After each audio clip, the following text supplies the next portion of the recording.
So, what's up guys? Sara muna natin itong pinto. And parang ang storbo. So, dito tayo sa exotic room. And may harap tayong repolyo or ano yung tawag dito? Cabbage ba? Or in English lang no? So, yeah, repolyo. Galing ng surf to ginawa ko. And bibigyan natin to dito kay ayan siya, kay Rafa. Ayan. Umiinom si Pong Pagong. Ayan o. Sa luyang umiinom. Ayan, storbo natin. Sorry boy. Ay, hindi nga natin alam pa pala yung gender niya. So ayan, na-upgrade na natin yung enclosure niya. Ang bilis oh. Kaya huwag kayong maniniwala pag sinabi nilang mabagal yung Pagong. Bilis tumakbo niyan. So ayan, in-upgrade na natin yung enclosure ni Rafa kasi lumaki na siya eh. Ayan, laki niya na. So bigay na natin to. Kaya natin patagalin pa. Ayan, lagay na natin dyan. Ayan, bumupangin na agad ba niya yan. Mukhang busog pa itong tukmol na to eh. Walang pakialam eh oh. Kasi ito si Rafa pagka naririnig niya yung boses ko, naglilikot na yan. Tapos ahantayin niya na yung pagkain. Pero ayan oh, wala siyang pakialam oh.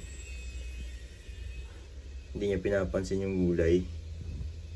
Ayan, nakita na siguro niya. Ayan na. Ay, isnab uli. Grabe naman itong Pagong na to.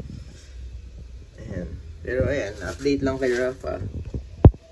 Ito na itsura niya ngayon. Ang laki niya na. Hindi na siya maliit na Pagong. So ayan, ayan itsura niya. Ayan. Ayan, nakita na siguro niya. Ayan na. Okay. Zoom natin. Zoom. Nagpeke tayo doon. Hindi siya interested sa gulay.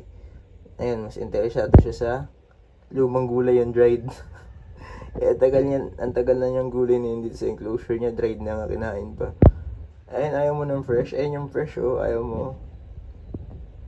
Ayan. Oh. Umukbangin na ba niya? Ayaw niya.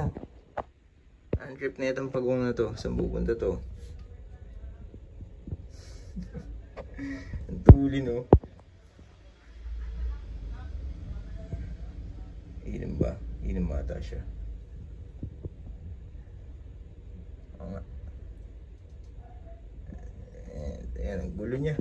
Tapos siyang ginawa, hindi maglakad lang na maglakad. Ang bilis niya, oo. Tingnan nyo nga. Ano ba? Ayaw mo ba ng gulay? Bigyan lang kitang Missouri. Ay, hindi. Ayun na.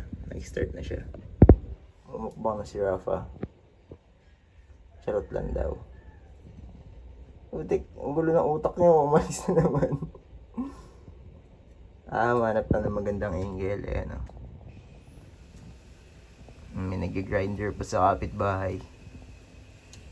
Grabe naman yun. Chibog.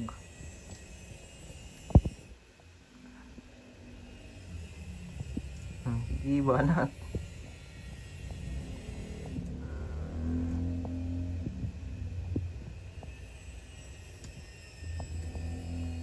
Gutom din pala, no? Panggap lang siya kanina.